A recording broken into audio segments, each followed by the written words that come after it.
All right, ladies and gentlemen, welcome to episode 23 of Apron Work Podcast. Respass, we're on episode 23, right? Yeah, you had to ask me this time because we did NXT before it. It's dropping on Wednesday, and you asked me. So, yes, Michael Jordan. Well, you want me to say Michael Jordan again? Is this like 23.1? Yeah, this is point 1. Yeah, exactly. But it's Apron Work Podcast with your boys, Respass, Peach, and Walton. And this is our special SummerSlam prediction episodes. And we are splitting them all out. So this is the first one to drop of the bunch, and this is the Raw predictions. Second this is one, SmackDown. and it's SmackDown. Yeah, listen, we got a lot. We're recording a lot today, all right? But this is the second one, and this is the SmackDown predictions.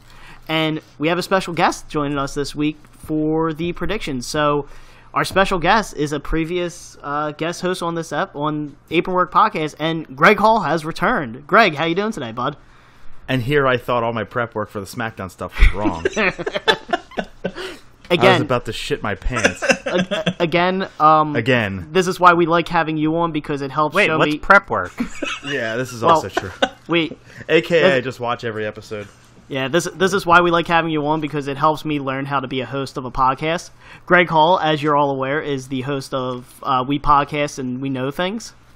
Has graciously joined us again for another episode of Apron Work Podcast to give his wrestling feedback. He doesn't get it. It's a sad day if you have to learn how to be a host from me. Well, I'm a pretty bad host. So, whoa! I didn't know if that's like a throwback on me. I'm allowed to make fun of myself. That's man. He learned everything bad from me. Well, that's the last time Greg joined us. So thanks, Greg. Oh man! So yes, this is as Mike corrected me. This is episode 2 of our 3-show SummerSlam extravaganza, and we are talking all SmackDown today.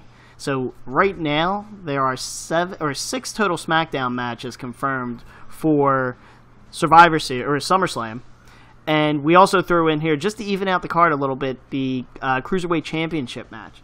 So let's just kind of knock that one right out of the park real fast and get that handled. So the Cruiserweight Championship match: Cedric Alexander versus Drew Gulak. And Greg, we will start with you for this prediction. Who do you think is going to win this match, and what are your thoughts on it? You know, with the 10th overall pick, I'm very comfortable taking Melvin Gordon, Los Angeles Chargers running back. And I think it's because I know Austin Eckler's there, and I know that he's tearing up training camp right now, but you just can't get much more safe at the 10th spot, so I'll take Melvin Gordon. Greg, this is not the fantasy football predictions episode. This is SummerSlam predictions. Oh. Can this be a fantasy football podcast? Although Leonard Fournette, I am going to talk to you then after this, because I need a lot of help with my prediction or with my draft. It depends on what's on Drew Gulak's PowerPoint. I love the ground and pound style. I love that he's a local product out of Philadelphia. He is one of those like comedy heels, almost like akin to Rusev, who turns the cheese up so much. And I think Cedric Alexander just hasn't done a lot with the title. He's a hell of an athlete. There's no denying that. But I think if you want entertainment, that's what the only reason Enzo won the damn thing is, because he's an entertainer. If you want entertainment, you want to put the strap on Drew Gulak, because he's going to give you every week something new on 205 Live. It's going to make you laugh. But he's also a good in-ring worker. And this is going to get buried on the pre-show or early on the card, maybe the second match. So just for that alone, I would go Drew Gulak. I like it. I like a lot of the thought process there. Respass, who do you got? I agree with Greg. I'm going with Drew Gulak. I do not watch 205 Live. I know I should get into it, and I would like to get into it, but I purely for the same reason. I mean, we've seen what they did with Enzo. Drew Gulak is, it's been a long time coming for him. He's been one of the interesting, like, outside of wrestling. He kind of has that little bit to kind of be the front man of the show. So when you have some of these other guys wrestling him, he can kind of almost carry a little bit of a feud, bring that entertainment, maybe bring it on to, a little bit more than 205 Live. But yeah, I'm going with Gulak. Good thought process. Peach, who do you got? I was going with Gulak just because of the name. I don't know who the other guys are, but I thought Gulak had a funnier name. It's only a one-on-one match. That's who I'm going. You don't know who the other guys are? Real quick, now that I'm living Peach for the first time, and I get to see in person the legend and the myth that is Peachy, dude, it's an honor. That's right. I'm just going to start drinking heavily during this. Dude, I see a little brawler there, I think. Oh, it is brawler. That's a beautiful thing. Yeah, with the only way to get Peachy to talk is to get him drunk. A little liquid courage. Yeah, a little liquid courage. Greg, with you meeting Peachy for the first time, we hope, just as he does on the podcast, I hope he underdelivers. So far, there's a bar that's set. We don't know where, but it's there, and I'm excited. Oh man, I'm going with Gulak as well. I think the way we record. Does that mean everyone might Gulak? So I should probably go against the grain. Nope. We're not letting you change your answer. I think he has been one of the best developed characters in 205 Live. I think it's his time to get the title. He definitely deserves it from how he's evolved from his. He was kind of very plain, very bland character when he first started. The PowerPoint presentations, Greg, you brought up, I thought were just great. It was something stupid, but it made me laugh, which the entertainment value was definitely there. His in-ring style, the ground and pound, I think is wonderful. I definitely think this is his time. I think he's going to be a good heel champion, but just something a little different. And not taking away from Cedric Alexander, who hands down deserved this title, especially after the whole Enzo thing. But I think it's Gulak's time. Isn't Cedric just kind of boring? Like, a great athlete, but he's just kind of boring character. Exactly. Yeah. And that's the one thing. WWE, it's more character-driven than wrestling-driven, so you look more for the characters, and Gulak of the bunch is the character. With 205 Live being like the 4th out of 4 brand right now, probably even under Saturday Main Event or whatever, it's you need that champion with that flair to make you tune in. And if you said that the super athletic guy on a super athletic brand was the champion, well, there's not really much to go on. But if you have this grounded heel who had the signs that he would bring to the ring about no-fly zones and stuff, like that's the kind of thing that's going to make you tune in. And Respass, like when you said I don't watch 205 Live, I don't really either, but it's like the only thing I don't watch, and it's like it's a shame because they don't give me anything to root for. They don't give me any reason to watch. If Gulak gets the title, for the comedy stuff alone that they could do, I'd tune in. Yeah. That's why Enzo was a good champion. Yeah, but a shitty person. He made the joke or something like that.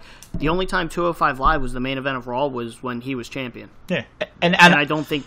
I've made reference to this, and I fully still believe this. It might not be a popular opinion, but I still think Ricochet is destined for 205 Live, and I think he's destined to be there to bring the viewers there because they're so overpopulated right now. And now with WWE, the UK NXT, 205 Live is just going to fall further. It's going to fall behind that too. And that's what I just have this weird feeling that Ricochet is there destined to be the face of 205 Live for all the reasons we're talking right now. I'd almost rather it be Finn Balor. Just get him a championship again. No, I'm just saying. I want Finn over Balor. Ricochet. I want Ricochet to perform in front of 15,000 people, not 3 that are there as dark match people that want to stay to get the bang for their buck. I would love to see Ricochet perform in front of 3,000 people if that meant 205 Live was taped not directly after SmackDown, but at another time, like they did like the Full Sail crowd or something like that. That's the one thing I think that's hurting 205 Live. They air that after NXT Wednesdays? No, they air it on Tuesdays after SmackDown on the network. Yeah, it falls right at the same time that Miz and Mrs. is on, so forget it. Anybody that was like divisive is going to watch that garbage now as opposed to 205 Live. I've watched an episode, I'll admit it. Come on, Mike. I watched the first one. I did not watch any of them after. Come on, let's go. So, that was my mom walking by for those that are listening, because that's going to come up in the audio this week. She's cheering for the Ms. and Mrs. She is. That's what she heard that and needed to come down to provide her 2 cents. She heard Finn Balor's name, and every woman just runs to wherever Finn Balor gets talked about. Listen, I'm running there too. Come on, look at those abs. Yeah, let's be real. Alrighty, so let's move on to the next match that we are going to cover. Let's go Nakamura versus Jeff Hardy for the U.S. Championship. We started with Greg last time. Let's go Peach. Peach, you are up next. Who do you got winning this one? Nakamura. Alrighty. Do you have any feedback you want to provide with that? No, that's what we were talking about. Like his contract going to be up soon. I think they're going to give him the wins and stuff just to see if they can keep him around. Fair enough. Respass, what do you got? I'm also going with Nakamura. They kind of toyed around with him for a very long time with the whole AJ Styles thing, and I think now they kind of need him in that spot. To kind of to not kind of knock him back down from where he was. And actually, Greg, I will admit, I just hit episode 91 of your show, and every time you talked about wrestling, right? Every time you talked about wrestling, you kept saying it's Nakamura's time. It's Nakamura's time. It's going to happen.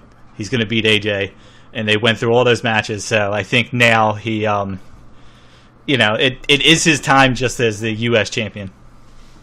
Does that include the bonus episodes, dude? Yeah. Jesus, what do you do? Who does that? I appreciate it. No, seriously, I appreciate it. Hey, I found some pretty cool stuff that he's talked about. I was actually talking about this in between our episodes. The only thing I hate, because it is so topical, like you said, there's episodes where you mention oh yeah, join this and you get a free game. And then I look at it and I was like, oh, it's June 2017. I'm sure they're not running that anymore. Well, dude, that means a lot that you listen to 91. Well, if there were bonus episodes in there, over 100 times. So thanks a lot. Appreciate you. Nakamura is one of my favorite wrestlers on the roster. He's my favorite wrestler by far on the SmackDown brand. And that's even saying Jeff Hardy being my favorite wrestler of all time. He's so similar to Cedric Alexander in the fact that he's boring now. It's the same thing every match. It's so prescribed. It's poetry in motion, twist of fate, swanton bomb, and you're going to get the shirt coming off at some point. You're going to get the thing where he spreads your legs and does the double leg drop to the crotch, and it's just the same formulaic stuff where at least Shinsuke you don't understand what he's saying half the time, and he's got this new presence that he didn't pick up any wins against AJ, which, as you heard, Mike, is just it gnaws and grinds against me so hard that's very annoying. But I think Jeff Hardy's hurt. I think that they did that 2-second Kinshasa pick up the W, couple whatever that pay-per-view was, Extreme Rules, I think, on purpose. Randy Orton's going to insert himself in the match, I think, this week on SmackDown. It's going to become a triple threat. Ooh, I like that. And that's what. Yeah, I think that's going to happen. But I still think Shinsuke retains regardless. I tend to agree. Worth noting, we are recording this. Actually, this is released the day of SmackDown. So we're recording before we know. So as of right now, he's not in another match, right? Orton's not in another match. No, that is correct. Yeah, they wouldn't do all that. He wouldn't cut that promo on SmackDown that he did against Jeff Hardy, and then they would for him not to get involved in this. No. I think Nakamura is going to win, just because I don't see them giving the title back to Hardy this fast. I think you're going to the thing that's weird is you're going to have a heel Nakamura versus a heel Randy Orton, which I don't know if it makes a lot of sense, but I don't know, but I just don't see this being a title change. I see Randy Orton getting involved. I like the idea of it turning into a triple threat match. I think it makes sense, but Nakamura is still going to retain. I don't think they're going to give Orton the title either. So keep it on Nakamura for a little bit. I wouldn't be surprised if they turn into a triple threat. Randy Orton, when the bell rings, or before the match, attacks Jeff Hardy, knocks him out. So the triple threat is more really of a one-on-one between Nakamura and Orton, and that goes on for a while. Hardy comes in again at the end. That writes the script for Orton to retain or Hardy to take it back, but I still think Nakamura keeps the belt at the end of the day. Yep, I agree. So That's let's two move. matches in a row. All four of us agree. Yeah, I don't Yeah, like well, this. these are WWE main roster pay-per-views, so I'm not surprised. So I forgot about it. So let's move to our pre-show match that was just announced, I think yesterday or 2 days ago. Rusev and Lana versus Almas and Selena Vega. I'm very intrigued about this match just because I generally like the way they've been doing Almas and Vega, just because it's been a slow build. They haven't thrown him right at the title scene yet, which I'm kind of glad. It lets him kind of build his character a little bit more and get out there. I think Almas and Vega hands down win this one. I don't expect them to ruin the push. I don't think Rusev and Lana need the push. I think I saw something to where Aiden English is going to be outside by the ringside or something like that. I'm assuming he's going to get involved somehow and cost Rusev and Lana the match, which is going to ultimately set up Rusev versus Aiden English. If not on a SmackDown episode, at the next pay-per-view. I don't know what the next one is offhand, but I think that's coming pretty soon. Respass, who do you got? I hate to admit this because I have not pre-picked these predictions. You actually changed my mind. I was originally going with Rusev and Lana, and that's what I get for actually listening. I am going to go see Almas and Vega because I do agree with the Aiden English. I was thinking Rusev and Lana because hasn't Vegas beat Lana a few times, I think? Yes. And that's kind of what's leading into it. So part of me was wondering, if that's setting up for Rusev and Lana to win, but you actually made a good point and changed my mind. So I'm going with Cien Almas and Vega. That's I like to hear that. I like to hear when I'm changing minds. Peach, who do you got, bud? I'm just taking Rusev. Okay, just Rusev. I don't like all this agreeing shit. Rusev and Lana. Rusev is so hot. Like, I get what you're saying with the pushes and everything, but I like was gonna what say, they're doing with you Rusev. realize we're doing like a year-long competition amongst us all for who can get the most points, right? Or you just have come to... Yeah, and the only way that I'm going to make ground is if I pick somebody different than you guys. It is true. Yeah, or you're going to continue to lose ground. It's called gambling, Walt. I don't know much about gambling. Alrighty. Do you have any other comments other than that, Peach? Or I'm eating this crab cake. Yeah, glad. Enjoy that. Greg, what do you got, bud? And Greg, I really hope you're enjoying what we deal with every week with Peachy. Sam, I'm assuming Sam is never this bad. I do see a Michigan logo behind him, so he's good in my book. He's good in my book. Oh, come on. Go Blue. Go Blue all day. I'm a diehard Michigan Wolverines fan, so we're in like Flint, baby. All your arguments. Actually, and on top of that, I agree with Peachy on this one.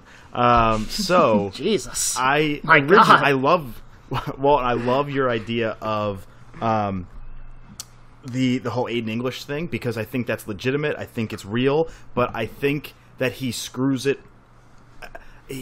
it up enough to where now I think he gets it right. I think he interferes in the right way. I think that Selena Vega beating Lana the last 2 weeks is that it's going to be that 50-50 booking, although it'll be more like 66-33. But I think that did set up Lana to actually get the win, and English is the one who helps her. So now it's Rusev has to make the choice of, oh, crap, he actually did something good. Lana's all pissed about it. He's got that internal struggle of who do I pick? They go out on top, but it's with the caveat of he has to make a tough decision. So I'm going Rusev and Lana with a little theatrics after the match, to whereas Lana and English give each other that, like, stare down. I respect the opinion more than Peachy's. So, if he said the same exact thing, though, would you find a way to shit on it? No, Yes. I would be more... Well, I'd be more confused on how he would know all of that. Like, what is he understand- reading right now that's getting this Like, why- information? Yeah, and why would he know that much about this particular match out of all of these matches? With all the other storylines that are here. Really big Rusev fan. Who is He's got a tattoo of Bulgaria on his right arm. I saw it. Right behind the Michigan logo. Yes, I saw it. Oh, man. So the next match we are going to cover is... let's go Tag Team Championship match. So we have the Bludgeon Brothers versus the New Day for the SmackDown Tag Team Championships. They did not confirm which members of New Day are going to be fighting for it. as you would expect, because that's how it usually rolls with them. But let's start with Greg. Let's start with you this time. Oh, I'm sorry. We're doing this match now? Yes. Oh God. Sorry, I fell asleep. This is awful. I'm assuming this is your opinion of the match. This is terrible. This is terrible. This bathroom break. You have let's just call it what it is. First of all, the champs should be the Good Brothers. Thank you very much, Luke Gallows and Carl Anderson, the two of the best damn wrestlers on the roster, and they're getting buried. You haven't seen them in months, so now we have the New Day, who are about to win their titles back. Which, yes, I'm giving away the prediction up front, but the Bludgeon Brothers have done nothing but be boring, and I think Big E and Kofi are the team who take it. I tend to agree with a lot of that. My biggest issue with so they did a tournament. They ran a tournament for the number one contenderships. It was Sanity, New Day, The Bar, and who was the fourth team? Was it the Usos? Yes, the Usos. The Usos. It was the Usos. Yes. Look at that. That's a great tag division. Add the Good Brothers into that. That's a freaking awesome one. You have the Bludgeon Brothers, the cast-off Wyatt family. That's my issue. I'm bothered that it's the Bludgeon Brothers. As I wanted Rowan and Harper to win the tag team titles. This Bludgeon Brothers gimmick, I don't like. It's terrible. I still wish it was the Wyatt family, even though they're on different brands. I still think that would really. I think that's much better. The Gallows and Anderson, they need to be the only way I'm fine with New Day possibly winning the titles is if Gallows and Anderson are the number one contenders after this. As long as it's not the WWE nerd stuff that they've been doing, but kind of more of a heelish side. But then my other issue with it is you just called up Sanity and basically buried them in this tournament for no reason whatsoever. And I think that's just a shitty way to kind of start off their SmackDown career, especially since they were one of the best gimmicks I liked in NXT, and I was very happy to see how kind of they evolved. And I think they have the Alexander Wolf is amazing in the ring. Killian Dane, he's that big body presence, which is awesome. And then Eric Young's not a spring chicken anymore either. No, but he's still good, and it's great to see him on a WWE program. I think Bludgeon Brothers are going to win it. I don't know, but I just don't see the New Day getting another title reign just yet. They're already the longest reigning champs. I could see them also breaking their record for most times being champs. I just hate that they're using their stable of three and just kind of tossing the belt around I don't like that. I want my titles to be on two people. I guess I'm a traditionalist. I like the Freebird rule, except I wish there were more Freebird teams. This is also Sanity changes that a little bit. Yeah, Sanity changes it. And now we got R-Truth and Ty Dillinger, baby. They're going to be pushing for these titles any minute. Yeah. This past week on SmackDown, when R-Truth challenged Nakamura, but he said to get his number one contendership match, he's like, I'm going to challenge Carmella to a match. Yeah, that was great. Truth is good, man. He's good in the ring still, too. He's 50. He's like 50. I know. He's really good. It's crazy. Respass, who do you got for this match? First of all, I would like to say I'm sorry, Greg, for giving you the SmackDown side of things. I did not realize how bad this side sucks for matches. I just keep hearing it, and I'm waiting for the good part, and it's probably going to be our last two. Well, for reference, and Greg, the reason why we gave you SmackDown, or asked you to do SmackDown, is because we figured you knew more, because it was a toss-up between you and Fico for Raw and SmackDown. Fico, he's listening to this, so he can hear whatever you say. We figured he knew more just generally about Brock Lesnar and Ronda Rousey. Yeah. And you knew more about wrestling. I hate Brock Lesnar, so he can take it. Yeah. I think Brock Lesnar's the worst thing to happen to the WWE ever. So, ever. So, legitimately. Okay. So, I'll go with my prediction now. I will be going with the New Day purely because, first of all, I don't believe they buried Sanity. I think New Day will win, and Sanity, who had just didn't they just beat New They Day feuded with him, in the tables match, right? Yeah, they feuded with him very, very briefly. It was a 2 matches, I pre-show think. match or something like that. That Sanity I think, beat him. But I could see them kind of coming back after him. Like you said, you have the whole Freebird rule. You have both teams. You don't know who's going to wrestle in the matches. Plus, you just said the tournament, the 4 teams. And you got Usos heels, The Bar heels, Sanity heels. New Day's the only face team out of these 5.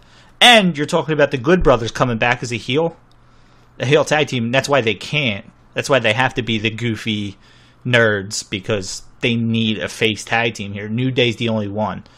So, Dillinger and Truth. like, where do you go? Yeah, I mean, that's honestly where you have to go from this point with the Bludgeon Brothers, unless you turn the Usos face again, or somehow you do it with Sheamus and Cesaro, where they shouldn't be on that side of things either. So you're almost forcing something.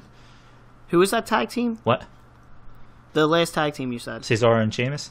The Bar? Cesaro, baby. The way you said it, Cesaro. That was just weird to me. Cesaro. But unless you're turning one of the other team's face to go against the Bludgeon Brothers, you're just kind of like Sanity. Maybe you turn them face, but I don't think they should. So I'm going to go with New Day because it just kind of leaves more possibilities after SummerSlam. That's good. That's a good reasoning. Peach, who you got? Do you even need to ask? I put New Day for you beginning just to assume. He just Kofi all day. He just wants Kofi. Fucking love him. So Kofi. If he's not in the match, then Kofi and Nicholas. Peachy didn't pick anybody. Kofi and Nicholas. Wait, the Braun Strowman's partner from WrestleMania? Yeah, he's the new tag team champ. Jesus Christ. The first 2-time tag team champ before puberty. I love it. You heard it here first. He won more tag titles than Enzo and Big Cass. That's true. That is true. The next match, let's split it up. Carmella versus Becky versus Charlotte, SmackDown Women's Championship match. Peach, who do you got? I'll go Charlotte. Charlotte just is a. How was your crab cake while you said that?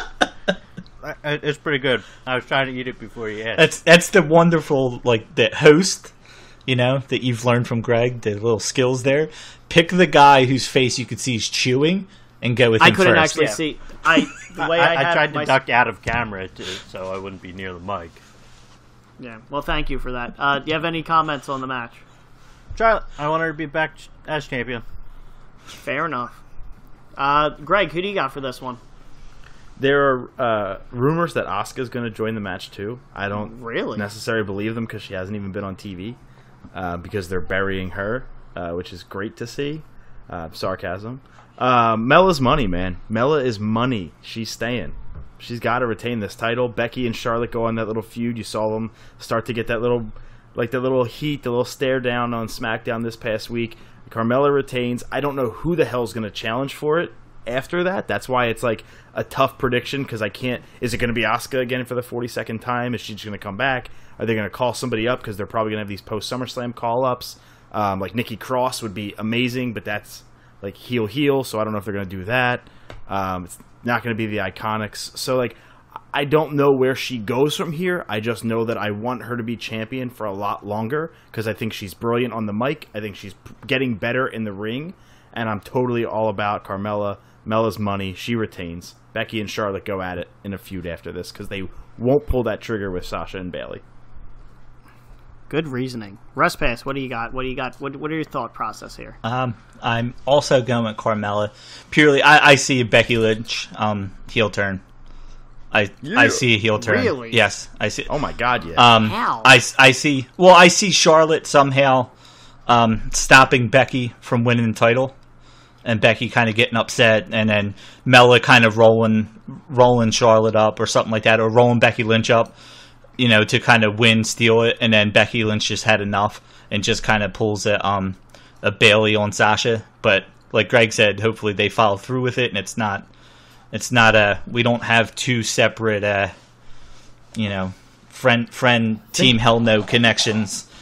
Think of it this way too, Respass, is you had Becky's on this like winning streak right now, pretty much, and that she was getting buried for months and months, and she was eating losses like I'm eating steak sandwiches. And now she's on this nice winning streak. Carmella's whole thing is, I beat Asuka twice. I beat Charlotte Flair twice. Now she gets to say, I beat Becky Lynch too, and she's like adds that to her heel mantle. I think that's perfect. Yeah. She's like the legend killer. It's crazy. So, there's a reason why I saved mine for last, because I'm going to go a little long-winded here, I think. I think this match is the true start of the build-up for Charlotte versus Rousey at WrestleMania this year. So, I'm looking at it, and I think the one way you start to build it up is, I got Becky Lynch winning. The reasoning why is because I think that it then builds up. You got a Becky Lynch Carmella feud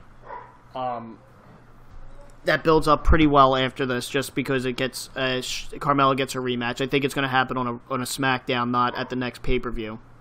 And then you build up Charlotte versus Becky, and I think Becky's going to end up winning those matches. Because of that, I think Charlotte is then going to win at the Rumble, and everybody thinks she's going to try to cash in against Becky for the title at Mania, but instead it's Rousey, and I think that's where you get set up for Rousey versus Charlotte at WrestleMania this year, WrestleMania 35. I don't see Carmella retaining, even though to me it does make the most sense. Just because, like, I think like what you said, Greg, like Carmella beat everybody, but then I don't know who Carmella faces next. It would probably just be a Becky again or a Charlotte again, and then lose the title there. But I think you get a little more longevity out of the SmackDown Women's title if you have Becky win, because then that allows it to kind of fall down to the second main title. Lets the Raw Women's Championship kind of become the main title, because I think Rousey ultimately gets the women's title at some point before Mania, and it sets up Charlotte versus Rousey for the Raw Women's title at WrestleMania.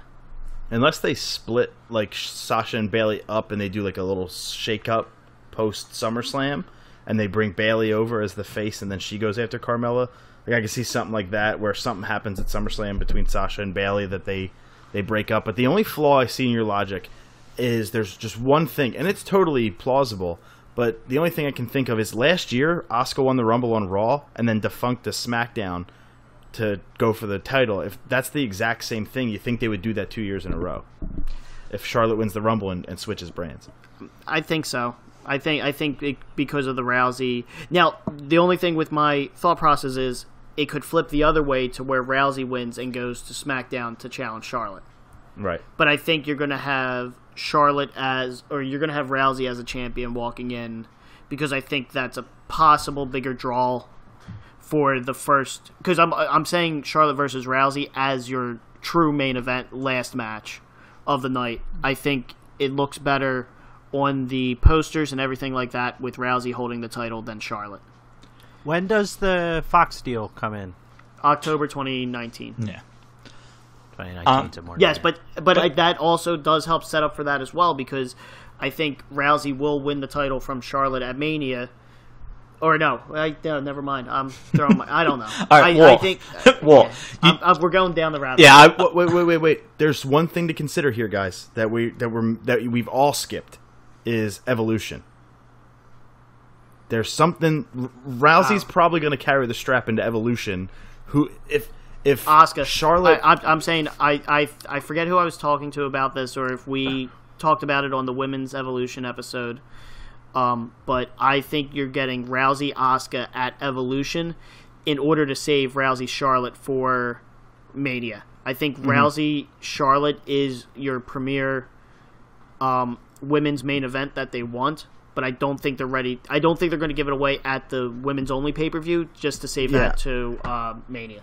But here's why I don't think Charlotte wins is because Rousey, I think we all think is going to win. Whoever takes the titles here is probably going to take them through to Evolution, on both brands. We also have to remember Survivor Series. If Charlotte wins and Ronda wins, they would then wrestle at Survivor Series, blowing it for Mania. So both of them will not win. See, now, I was actually going to disagree with Walton, but Greg, to go with that a little bit, we've talked about this multiple times, and the Survivor Series, if they do it right, could possibly see the main event be the 4 horsewomen against the 4 horsewomen. It's a way to have Charlotte and Rousey in the ring at the same time, never actually wrestle.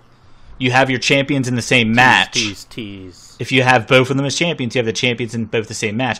I don't think Charlotte's going to win it. I actually think Walton said about Carmella not having anything after this. I think Becky Lynch and Charlotte feuding over who gets the shot over Mella gives Carmella something to do for at least a little while. You know, Becky Lynch is mad, Charlotte gets a shot, Becky Lynch costs her shot. The next week on SmackDown, Becky Lynch gets a shot, Charlotte costs it. It keeps Carmella in it without her actually having to beat anybody because they're just costing each other. It kind of furthers that along a little bit, the feud between Becky and Charlotte. But I was literally just going to go in that, and then I jumped on the Charlotte Rousey thing for Survivor Series. Yeah. So, a lot of possibilities. All 4 of us have the 3 competitors selected, so this one should be an interesting one. I'm really looking forward to this match. I think it could be a sneaky contender for match of the night. I agree. Yeah. I agree. Anything with Becky and Charlotte has a chance to steal the show, and then Carmella, while not on the same level as them, fits in perfectly because she doesn't have to be the best wrestler in the match. What's his name back? Ellsworth, they apparently fired him. He was fired in storyline, but I think he is actually gone because I just saw a picture today or something. He's an intergender champion in another promotion. So I think he is. He's actually gone again, which sucks. I really liked Ellsworth. He's really he should be the new image of Shawn Michaels holding the WWE Championship from WrestleMania 13, I believe, or 12. The boyhood dream. That is James Ellsworth. So 2 matches left for SmackDown, and both matches I am very excited for and are probably my 2 favorite matches of the weekend, and I can't figure out which one I want better. But let's start with the one that has been probably WWE's best storyline. Daniel Bryan versus The Miz. To me, this hands down is WWE's best long-term booking, completely by accident because Daniel Bryan was never supposed to wrestle again. And WWE just fell into a very lucky problem with this, that they were able to come back. I actually like the placement of the match of where they are putting it at SummerSlam, not at WrestleMania, just because I think this actually gives the match more exposure being at SummerSlam than at Mania.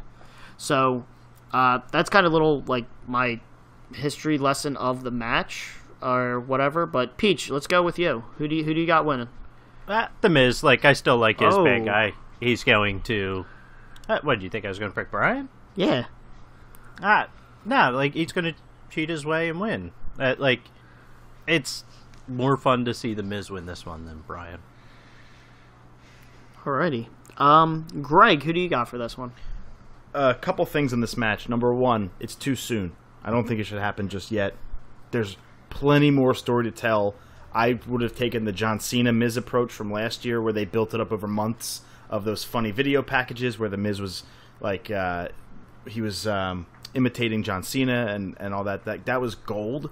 So I think this is too much for a feud we've all wanted to see for years since since the Miz blew up on him on Talking Smack and all that. This was years in the making that I think they're rushing a little bit. But the reason I picked the Miz is simple. This feud's not even close to over, and if Daniel Bryan wins, it kind of puts the kibosh on it and says, okay, let's move on. But if the Miz wins, Daniel Bryan has something to chase. If Bryan wins, there's no chase. So for that reason alone, you go in the Miz, and this feud's going to go into at least the Rumble.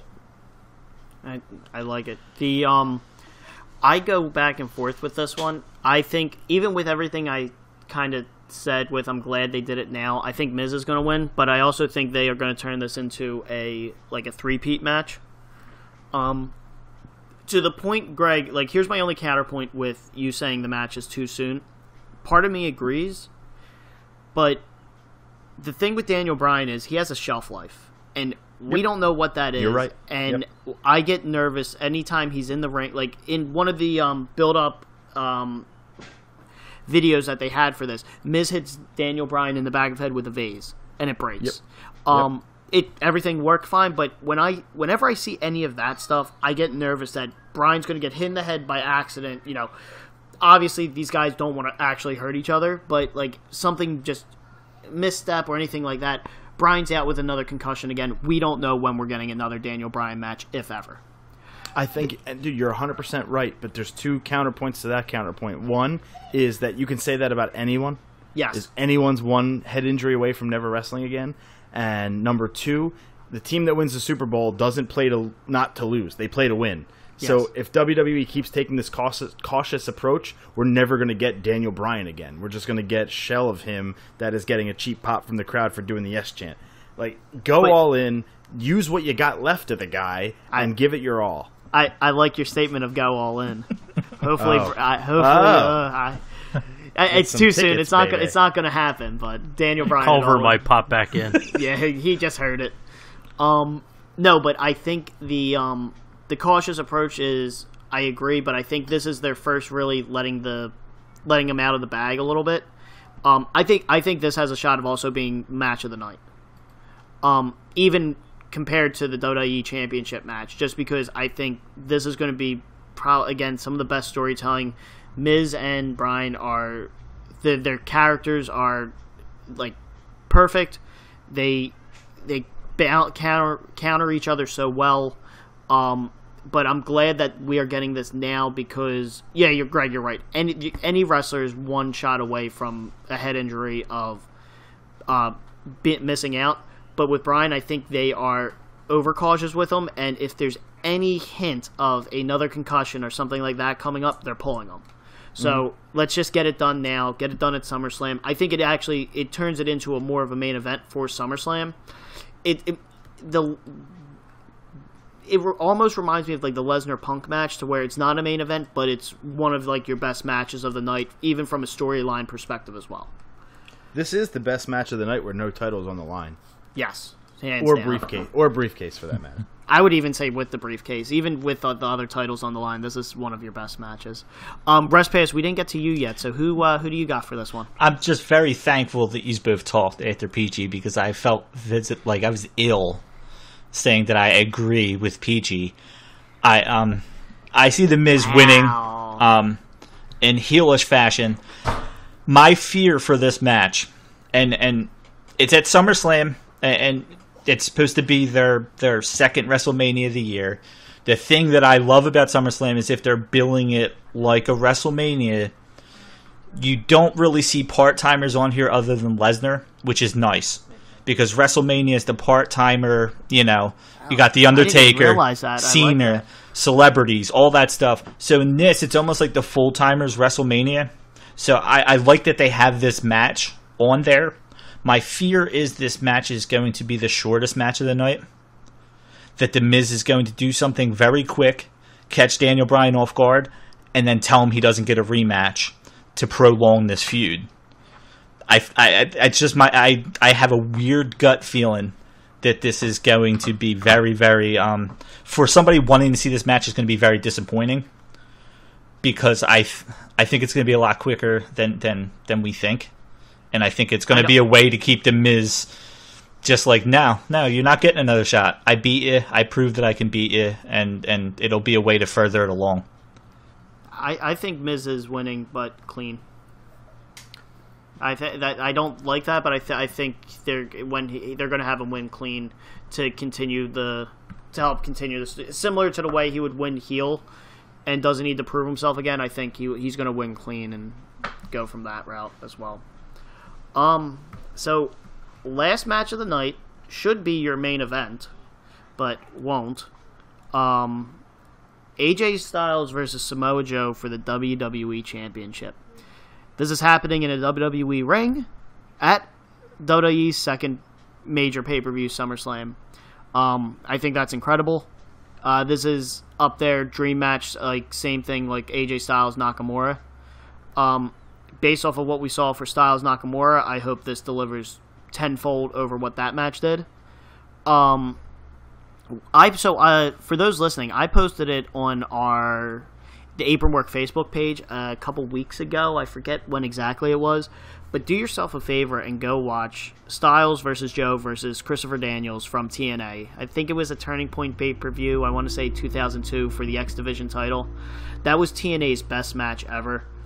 AJ Styles and Samoa Joe look like stars, and I think if this match is any indication, that match is any indication what we're going to get, this could be a 5-star match from WWE standpoint.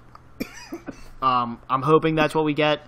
I think AJ Styles wins. I don't see Samoa Joe getting the title. I don't know when Styles is going to lose the title, but I just don't see it happening with Samoa Joe just yet. Greg, what do you got? Smoking habit. Yeah. we got it. I don't have a cough button on my mic. Oh my god! Hold on, now You know is this the same thing in the same vein like you yawning during the Bludgeon Brothers match, or are you, do we need to call an ambulance for you? Legitimately crying. Oh god! Well, listen, I hope to be crying after this match too. That's all real, dude. I swallowed my own saliva and it went down the wrong pipe. That's impossible. Oh, How does that even happen? I don't know. Oh, jeez. I was looking at a picture of Peyton Royce and shit hits the fan. Anyway. Anyways. Dude, Samoa Joe's going over. Really? Oh. He is so good. And because I always pick against AJ. I love AJ, but I always pick against him. But damn, dude, Samoa Joe is just so good. And it's his time. This is going to be a throwback to their days in TNA, at least from a match quality standpoint. Like, it's going to be brutal. It's going to be really kind of stiff. I think they're going to work super stiff, and I'm looking forward to seeing Samoa Joe with that coquina clutch and AJ tapping out. I think that's how it ends. I really do. Here's the one thing I'll say. Like, if my only upset part of this on who wins is if I don't get the point for our little predictions thing. I'm fine. If Samoa Joe wins, I think I'm going to be just as excited just because, as it's said in previous things, he was never supposed to make it as a WWE guy. He got signed to NXT with no future on the main roster. And everything you said, Greg, he kills it every time. His match with Lesnar was incredible. But even compared to Braun Strowman, Samoa Joe seemed the first credible threat to Brock Lesnar his entire championship run. And that's... AJ can't put him in the Clash, so that's not going to happen. You really think a phenomenal forearm is going to keep Samoa Joe down for a 3 count? Like, I don't see a plausible way for AJ to win in a standard rules match without some sort of caveat of a false count anywhere type of deal. I just don't see it. And I hope they don't turn it into that. I hope they don't add that to it, because I would like just to see a straight wrestling match between the two. Oh yeah, and it's going to be great. I'm looking forward to it. I said all these same things about Styles Nakamura, and we didn't get it, at least for their first match. I'm hoping we get it for this one. Mm-hmm. Respass, what do you got? I hate looking at all these matches because I think Styles is going to win. I do think Joe eventually wins the title off Styles. I don't think it's going to be at SummerSlam. I actually think... And I really hope not, because I see too many non-clean finish matches on these throughout the card. I would not be shocked to see Joe not be able to put Styles down and almost get DQ'd. And I think it depends on where this match falls in the night. I can see them putting on a really, really good match and then have it end that way, where you're kind of Styles retains the title. He never actually beat Joe. Joe kind of beat himself. And then it continues things on. Again, I hate predicting so much of this, but WWE has brought it on themselves over the years with their booking. I expect to see a very good match, and I expect to see Styles still a champion at the end of it. Fair enough. Peach, what do you got? I want Joe to win, but I think it's going to be Styles. Like, I like Joe as a character. I like him as the athlete. Like, he's... I want to say Joe, but I think it's going to be Styles. Listen, I agree. There's part of me that wants to say Joe too, but I just don't. Such a good bad guy. Like, I just don't see. I don't consider him a bad guy. I think he's just he seems very real. he's not a WWE person, so they make him a bad guy. When's AJ 2K come Styles out? is not a October maybe. Whatever the pay-per-view is after that, that's when Joe finally beats him for the title. Yeah, you're right. I mean, I think we talked about that last time when I was on the show. Yeah. Of AJ having the belt and then getting announced as the cover athlete. Are you really going to drop the title with the cover coming out? Yeah, that was. I see that. That was right before I think the third Styles Nakamura match. But yeah, I think the SmackDown side is going to get your best matches of the night. Styles Joe, I think should be the best match of the night. I think Bryan Miz should overtake it. I'm hoping that it does because it means it's WWE telling the right story with the match, and I'm hoping that's what we get. Yeah, I think that's about it. So, is there any other final comments you guys want to say for the SmackDown portion of the matches? I'll leave that awkward silence. Peach, this is a podcast, so was the video that popped up. So you shaking your head doesn't really come across great on podcast. This is definitely the weaker side, like, of the pay-per-view. Hold on. I'm just ready to watch Takeover. Let's just go, baby. Yeah, I think that the problem with the SmackDown side is I think you have 4 really boring matches and 3 potential show stealers. So it's like, even in Nakamura Hardy, we kind of talked about, like Greg said about Orton getting added to the match. If he doesn't get Orton added to the match, he's probably going to beat down Jeff Hardy before that match is over. You know, he's going to have some hand in that match. I just going down the line, like you said, the triple threat women's match could be really good. Daniel Bryan Miz could be the best match, and so could Styles and Joe. But yeah, overall, it's weak, and the best matches of the night. It's weird to set up. A callback to our video game episode. Maybe Orton gives Hardy a backstage assault. Oh gosh. Oh man. I don't think Peach has yet to listen to that episode. So he yeah. Yo, hold on. Peach, like I said, dude, great to meet you. I'm a big fan of your work. I love the Michigan in the background. That's one of us in this podcast. I love the Michigan background. Well, dude, we've been on for an hour. There you go. We've been on for an hour. And you've eaten the entire time. You haven't stopped eating. We started about 2 hours late, and I had a girlfriend made me crab cakes and potato chips, and she keeps bringing me beers up, so I've just been trying to do everything nice and quietly and away from the microphone. You're a true legend. I try. Oh man, this is why the Peach Pit is doing so bad in the ratings. Next Peach Pit we're going to do is just going to be, Peach, what did you eat this week? Might get better ratings. We can't get worse. Yeah. Once you're at the bottom, you can't go lower. But with that being said, let's actually talk to something that's actually good and gets downloads and people enjoy listening to, is we podcast and we know things. So, as I think we mentioned in the beginning and even before, Greg hosts a great podcast with his partner Sam.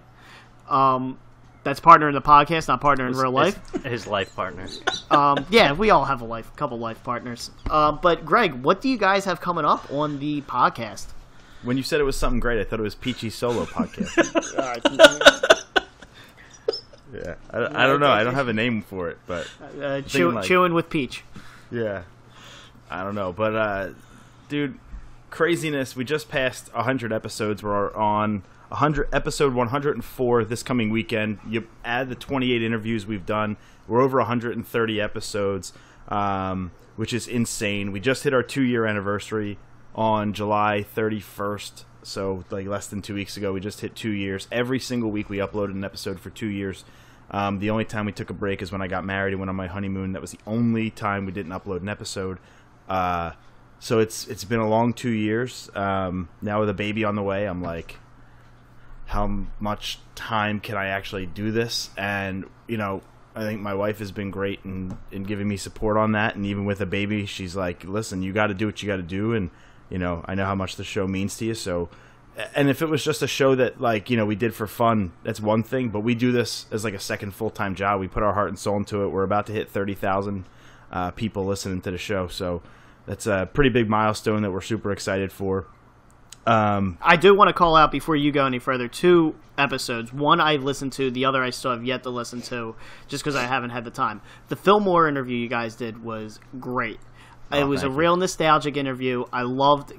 For those that are not aware, he's the host of Nick Arcade back in the day, and I won't spoil anything, won't bring anything up. Just go and listen to that one. It was just a fun trip down memory lane, just because of how, like, Nick Arcade to me was just a fun TV show that I wish I was a part of so much. And even after listening to that, I want them to bring it back, especially you could do it now with VR. Bring it back and just have something like that evolved in it. The best part about us doing all these interviews is, number one, the relationships. Like, I have Phil Moore's number. Like, it's the craziest thing in the world that I have him in my cell phone to, like, text him whenever I want. That's nuts to me. It's the stuff we talk about off the air that's, like, even cooler. Like, the stuff he was telling us that I can't mention, that he's doing or that he did. He gave us 45 minutes off the air of just his time. Oh, he that's was just awesome. He was just the funniest dude ever. And, like, we always ask our guests to do intros for us. So, like, you know, hey, this is Greg Hall from We Podcast We Know Things, and you're listening to the Apron Work Podcast. And then, boom, we make that our intro. Well, Phil Moore decided to flip the script on us, and he did the Nick Arcade theme song and then put our names into it. And I memorized the lyrics, and he goes, it's Phil Moore, the Nick Arcade Man, and you're listening to Greg and Sam on the We Podcast and We Know Things, y'all. And it's the friggin' coolest that is intro. It's on our latest episode, 103. So if you want to hear it without me butchering it, just click the play button on our episode 103 for no other reason than to hear the Phil Moore intro outside of the Super Smash Bros. Direct and Red Dead Redemption gameplay and James Gunn drama and all that stuff. But that's what we talk about. We talk about movies, music, TV, gaming, wrestling, everything under the sun, and we're super excited to keep doing it for years to come. And thank you to everybody who has listened and who found us through this awesome podcast. Can't appreciate it enough. And yeah, you brought up, so that's even more, because the episode I haven't listened to yet is your newest one, 103, because you guys discussed the Smash Brothers Direct, which that just gave me a hard on for the game coming out. 66 characters, 113 stages, or 103 stages, 900 pieces of audio. I am so pumped for that game. I just want to hear more and more people talk about it. When I saw it for 45 minutes, we do 45-minute discussion. When I saw the description of that episode come up, I'm like, this is getting downloaded. I don't know when I'm going to get a chance to listen to it, but it has to happen soon. Now the fact that you have the Nick Arcade theme song on there too, that is even more of a reason for me to listen to it. Yeah, it's crazy when we wake up and look at our download numbers. Like, I expect to see like 4, but it's a lot more than that. And I still can't believe it that there are people in Sweden and Iran and Russia, and I don't think they're hackers. I'm pretty sure they're not hackers. I'll try my best to confirm, but like the fact that people listen to it, and then like in the States alone, you know, like people that I know for a fact that my best friends kind of listen, but they don't really, because I talk enough, they hear me enough, they know my opinions, they don't need to listen to that. So like, I always wonder who actually listens to this show. And I reached out to, do you guys remember a band named Punchline? Yes. Yeah. So we had them on the show a couple months ago, and we got a random text from him, and he's like, yo, I was just thinking about your podcast. Here's a story for you guys. Turns out that like we had already talked about that story, and it's the story about how 2 of the last 3 Blockbusters in Alaska closed. There's only 1 more Blockbuster left in the world, and it's in Bend, Oregon. And I said on the show, like, they're going to make a movie about this. Turns out that they're making a movie about this. And so he texted me. He's like, yo, I heard you guys saying, like, talking about this. Here's the Kickstarter. Here's the story. They're actually making a movie. Oh, and by the way, the filmmaker's a friend of mine, so I'll get you in touch with him. Oh, like, that's awesome. The relationships you build with people that you've looked up to for your whole life through this podcast has just been incredible. It's a crazy ride that every day I wake up and think people listen to this shit. I can't believe it, and it just kind of keeps you going.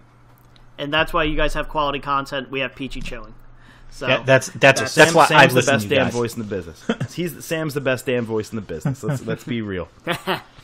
that is true. So is there anything upcoming you guys have coming up, or just kind of back to weekly normal basis, recapping the nerd? What's your tagline again? We're spreading the good word of nerd, one episode at a time.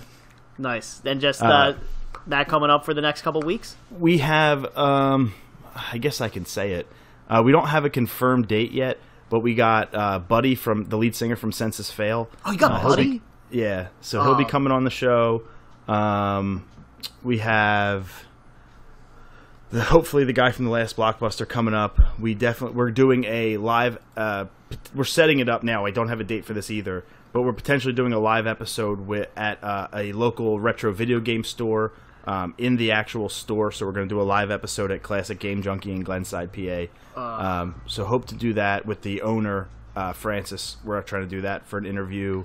I don't know if I can come out for that one, just because the amount of money I'll end up spending there. we're doing it like it's going to be closed. The store's going to be closed. Okay. Yeah, it's just going to be an interview, but I want to be there because Sam will be better in that space when he can look around and see thousands of old retro games. Like that'll hopefully make him like a super duper like excited for it. I know I'm already geeked out. I love that place. And I'm trying to get a fantasy football league for the podcast together, but it's a nerd podcast, so it's difficult to try and do that. And that's also something we haven't even announced yet. So I guess that's what we got going on. Is we did our fantasy football draft order live on episode 102, so you can skip through the first 25 minutes of that episode because it's just draft order stuff. I did superheroes mixed in with it, but I tried to make it nerdy as I could, and surprised Sam. He had no idea we were doing it. Here's the thing: fantasy football is nerdy to the football crowd. Yeah, I love it. Yes, I love it. That is awesome. But Greg, that's the stuff we got going on. That's the stuff we got going on. I'm excited to get the downloads every week. I appreciate it. Nah, no problem. So, but with that being said, Greg, thank you for joining us this week and giving your SmackDown predictions. Yeah, thanks for having me back, guys. It's great. No problem. After we get this, I got to get your Raw predictions. We got your NXT ones before, just to kind of keep it in loop with our whole prediction spreadsheet. I will get your Raw ones after this because I just realized it as I was looking at the prediction spreadsheet. But with that being said, Peachy Respass, anything else you want to say before we sign off for this episode? I do. I'm sure Peachy don't, since he's shaking his head no. To go back on what Greg said, you said it's like a second full-time job for you. 2 of the 3 of us actually agree with this podcast. 2 of the 3. You can take a wild guess who the non-one is there. But also, you speak on interviews. We're not fully announcing it yet, but in 2 weeks, we'll have our first ever interview. So I'm excited. I've loved listening to your guys' interviews, at least the one I've been up to. So we'll finally have an interview in the week after SummerSlam, our very first one. So Vince McMahon, huh? Yes, that's crazy. Yes. Be excited for that train wreck. I'm sure Peachy will lead the show right there. Yo, if I can give you a piece of advice, please do make either one of you 3 should be the guest and do a mock interview before you go live. Get your questions together ahead of time. Do a mock interview beforehand. We might do that with Peachy and just air it as a bonus episode. Dude, I'll be the guest and you can just interview me or whatever, and I'll do my best. But it helped immensely because we didn't do it and we wish we did. So we did it for our second guest, and you can just hear the difference. Right. Thank you for that. That is definitely going to happen. So yeah, we were too busy being rock hard over our first guest. We had no idea what to do with ourselves. So this episode is getting released on Tuesday, our normal day of the week, right before SmackDown goes live. So that means you've already listened to the Raw predictions. Little backstage secret. We haven't recorded those yet, so hopefully it turns out well, and hopefully you enjoyed yesterday's episode. We've done this all ass backwards. We really did. Tomorrow's episode, we are releasing our NXT predictions with special guest Joe Culver. on that episode. We also touch a little bit on the G1 tournament in the beginning because Jer is a big New Japan fan, and the G1 had just finished up, so we touch on a good amount of that, about 10-15 minutes of the show on the G1. Very exciting stuff happening over there in New Japan. I haven't had a chance to watch all the matches, but a lot of good matches as always, at least what the reviews coming out about it are. So, Well, I love your Zack Sabre Jr. shirt. Thank you. Love Zack Sabre Jr. It's got it on, I think, what was it, Pro Wrestling Crate or whatever the Pro Wrestling T-shirts crate thing is. It's the best shirt I got from it, so love it. Sick. Yo, shout out to Peachy, though. Yo, dude, great to meet you. He texted us on the side he's having audio issues, so that's why he's kind of quiet. I was going to say, he saluted me on an audio podcast. Yes, he is having audio issues, so this is probably the best damn thing to happen to our podcast. And he's giving the finger. So, it is. So, yeah, with that being said, enjoy the SummerSlam predictions. Again, we got NXT coming out tomorrow. After that, it's just SummerSlam weekend. So sit back and relax, everyone. There's a lot of wrestling happening next weekend, and enjoy all of it. NXT on Saturday night, and then SummerSlam for about 18 hours on Sunday. Honestly, I'll be watching every bit of it. So, with that being said, everyone, hopefully enjoy all these episodes, and we will catch you tomorrow for Apron Work Podcast. Later, guys. See ya.